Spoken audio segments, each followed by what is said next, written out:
Welcome back to Where Mackems Walk. I wonder what we're going to be talking about this week. If you are a delirious Sunderland fan, you're in very, very good company this week as we celebrate the return of the derby and that 1-0 victory over that lot. How are you all doing? I don't need to ask how you lot are doing. I can see it's written in your faces. This is going to be a good one.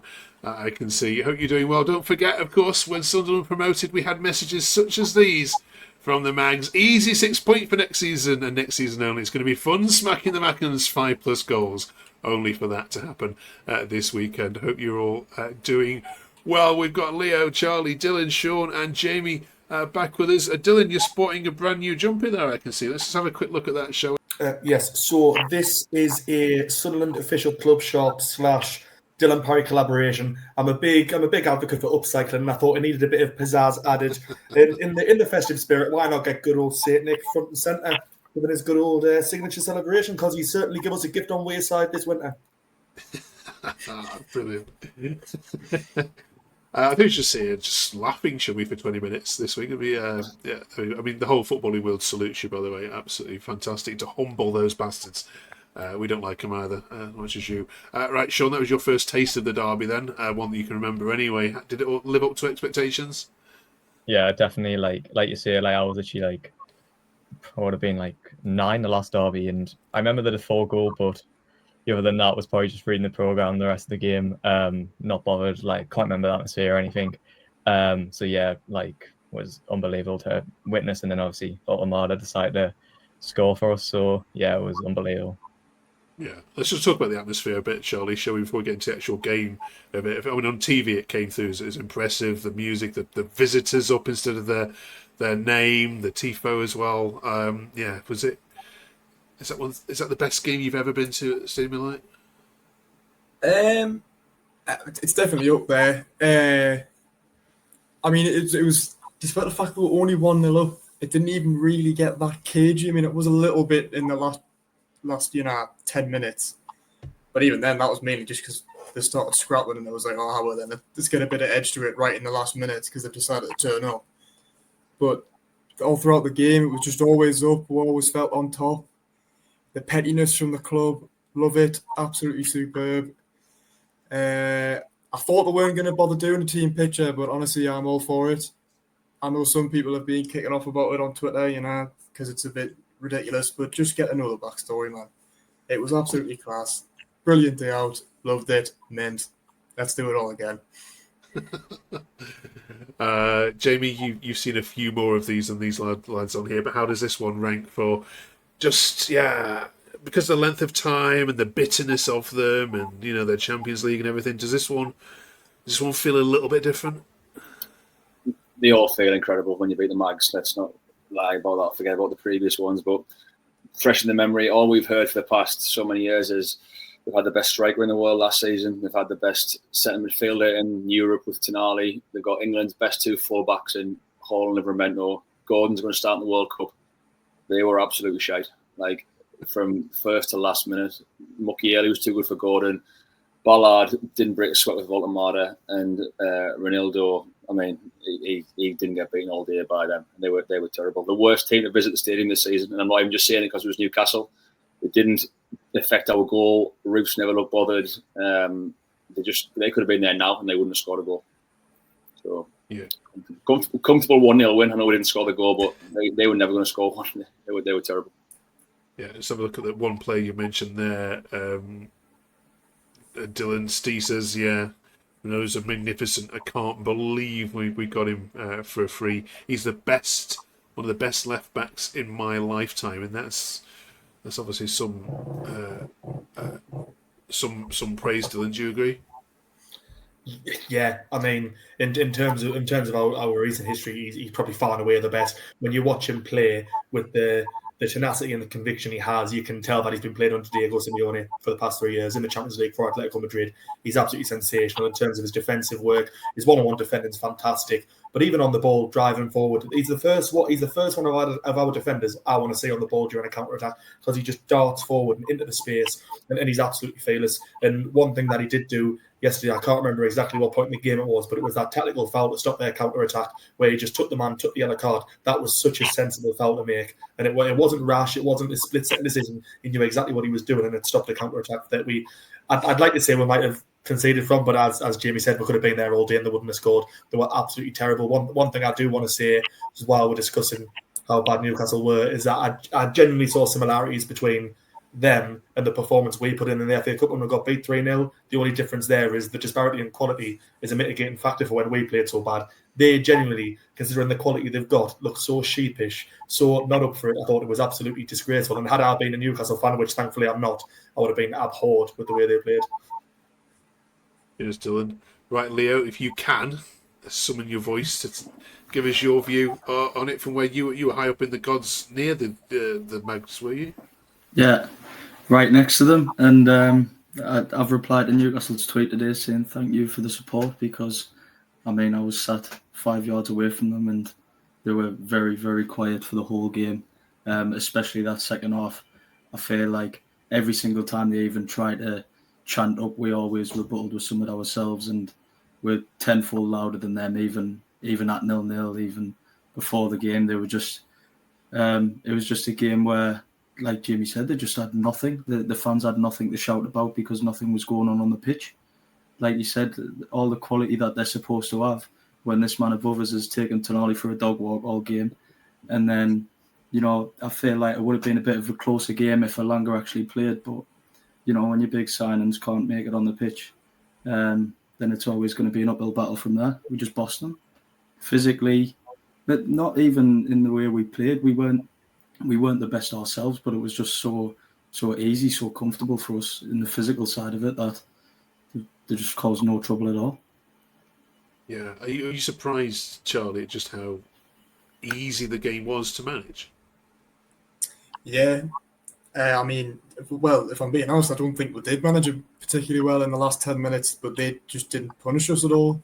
There were several like breakaways we had last 10, 15 minutes where it was, you know, a little 2-on-2s, 3-on-2s, and we didn't take them, but it didn't matter because I never thought they were going to score. I mean, I don't know. I can't believe how bad they were. And everybody I spoke to at half time, I was just saying that they can't possibly come out in the second half and play that badly again. They can't play any worse. And they did until maybe the 75th minute. And even then, like I say, I never saw them threatening us at all. I don't know. I don't know what it was. If I, like Dylan said, if I was a Newcastle fan, I'd have just been absolutely furious. Like, I've got plenty of mates who are Newcastle fans, and one of them was there and he was messaging his school, and I genuinely kind of believe what I'm watching here. It was bizarre. But once again, I'll happily have that again in March. Can't say it happening, but I'll take it. Okay. Every derby, every big game, you manage to find somebody to hit, and he hits them properly, and he leaves them hit. Playoff final was another example, but yesterday it was just the only thing that could have been better if it was Bruno Guimaraes. That would have been the icing on the cake, because what a tosser! Like, he's just a wind-up merchant, and his quotes and his statements on Instagram today begging for forgiveness from the fans, and how he promises he's going to do this and that in March. I mean, how are you, mate? Come on. I'm just staying with you, Jamie, for this tweet here. SAP Breakdown says, after all the years of players who couldn't have given a rat's arse about this club, these players have showed they love this club. Celebrating tackles, Mukulele getting on this lot's nerves, the team photo at the end, they get this club as well. And you know, it sounds a little bit trite, but for those people that were in League One and travelling away on a Wednesday night to Shrewsbury and all those other clubs, is yesterday more for them, for the journey? And I know you've been down there and stuck with them. It's for everybody, but especially those ones that have stuck by them through thick and thin.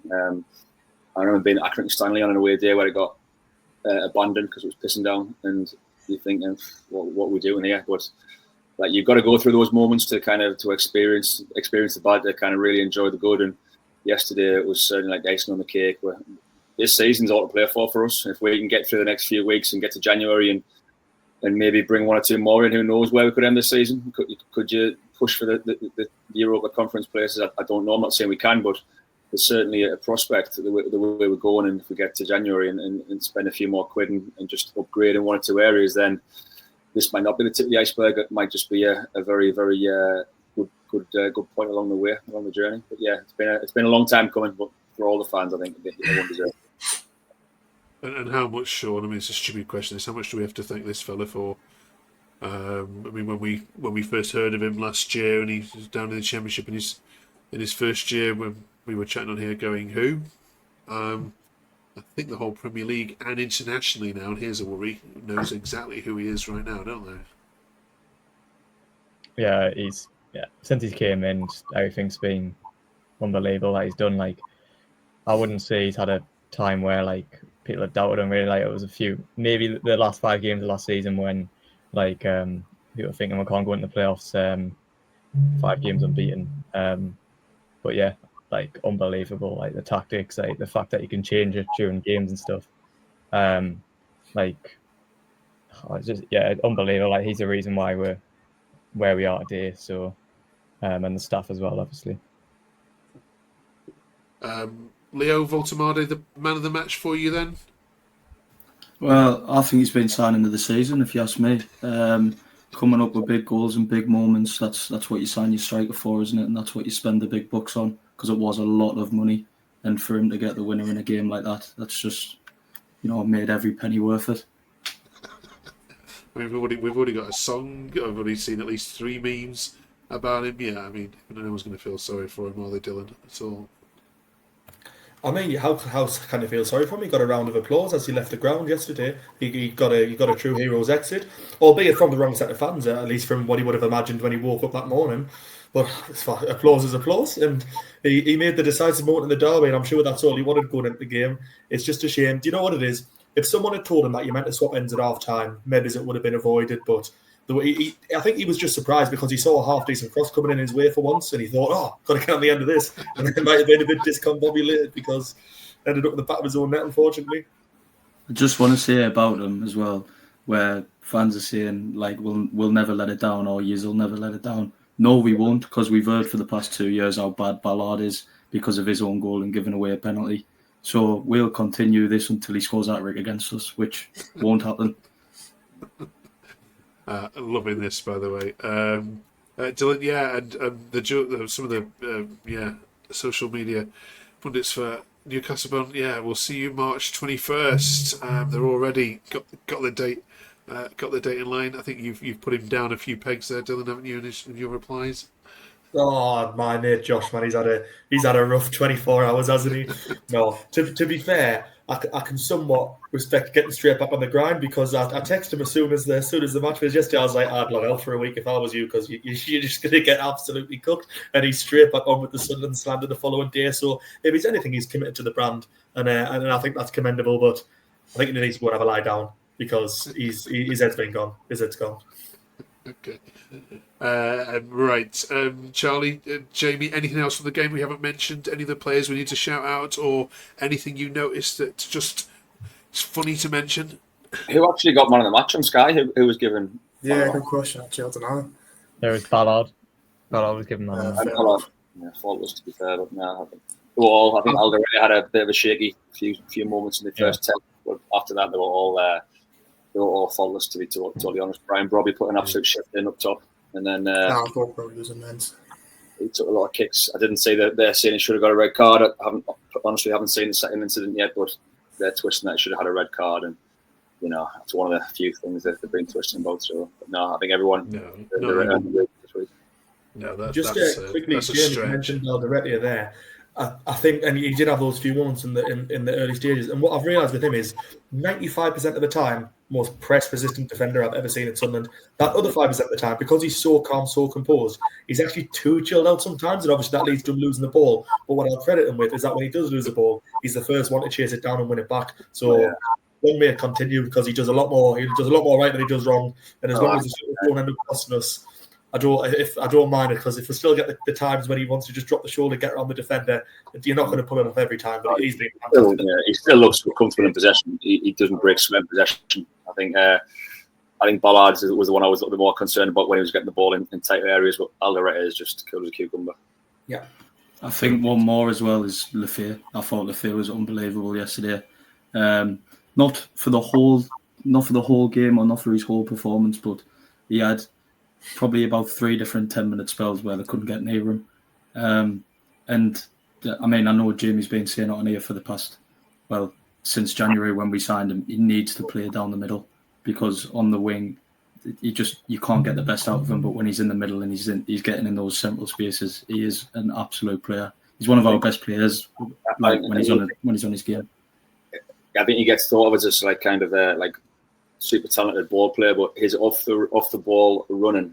I mean, yesterday in 85th to 80th minute, he must have ran about a 60-yard crossfield run, sprint off the ball to get back in shape and make sure that their centre half couldn't get out. And his energy is relentless, and he's a player. I think he can get better and better if he plays regularly in there. Yeah. Once again, thank you. I mean, we need good derbies in the Premier League, don't we? Like this, and it's great to see Anthony Gordon subbed off with his face down to the floor. Absolutely loving it. And of course, we need to mention before we finish off, moving on from the weekend. Of course, what a shame it was that Gary Rowell didn't get to see that game yesterday, and I think this club have done brilliant tributes all weekend, and of course at the game yesterday. And obviously, everyone here sends their well wishes to everyone who knew. What a legend! What a legend he was. And according to many, as Sky was showing yesterday, the last person to play score a hat-trick against Newcastle as well. Brilliant. How do we pick ourselves up for Brighton then, Charlie? I mean, Reggie will have them. He'll be keeping them away from any complacency. He'll get them calmed down again. I think I read something now. Apparently, the dressing room afterwards, everybody was kind of chill. They all just came in. We're like, champion. All celebrations are done on the pitch. After that, game faces on again. So, I mean, I don't know if I believe it. And we'll see next week if there's a little bit of a hangover. But so it's a tough game, and we'll just have to see what happens. We'll carry on with all the little bits and pieces before we finish then. Sean, the FA Cup draw was made since we last spoke to you. Your thoughts on it? I said I wanted the AFL club to play the B team. We're not going to be able to play the B team against Everton. I mean, obviously, a few players can be rested and stuff, but still, I said I'm not too bothered about a cup one anyway, but it's just annoying that it's not a lower team, so we can play the B team, but oh well. Be good away day. Well, yeah, it would have been had they not put it at 12, 15, 12:30, which is ridiculous. 12:15. 12:15 on a Saturday morning in January. I mean, yeah, just ridiculous. I would have said let's go out for a day in Liverpool. All 6 of us.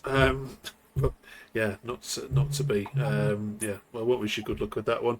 And also been doing the A to Z of Sunderland. We're up to the letter J this week. Anyone got a J for us, please? I'll say Alan Johnston. Alan Johnston, not the other one that you might. Yeah, that was a close one. When he was kind of in his pump, he was like the what you say now, the inverted left winger coming inside on his right foot and bending numerous goals across keepers into far corners. When it was him, Phillips, Quinn, and some of his old front four, he was a joy to watch. Okay, good shout. Any The others? best start to come up with was Papa John's, so I think we'll go with Jamie's. Papa John. Can I put forward Geordie Josh? feel like Jamie's is a bit of a better shout than mine, but I'll just put his name forward as one up there because there is a photo circling around of him in a Sunderland kit. So brilliant. Okay. Can we take G? Man City. 90+4, whatever it was. Yeah. Okay. Any others? No, we'll go with Jamie's. Yeah. Okay. Super. Yeah, I think so. Right. Join us next week for a little bit of a calmer episode as we talk about Brighton and we get into letter K as well. Dylan, do you think you could market that as a bit of a business? Your jumper there. Oh well, I mean, I think my dad will get annoyed if I kept using his colour ink in the printer, so probably not. But I'm sure there'll be someone out there who's got one of these made up in the next week or so. Brilliant. Right, cheers for all the laughter this week. Really enjoyed it.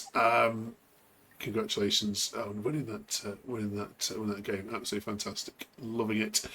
Catch you next week. Thank you very much for watching as well. Drop us a sub and a like as well. Let us know in your comments if you've missed anything, any other players you want to shout out for that game as well. And yeah, we'll see you all at Brighton. Have a good week, everyone. Thanks for watching.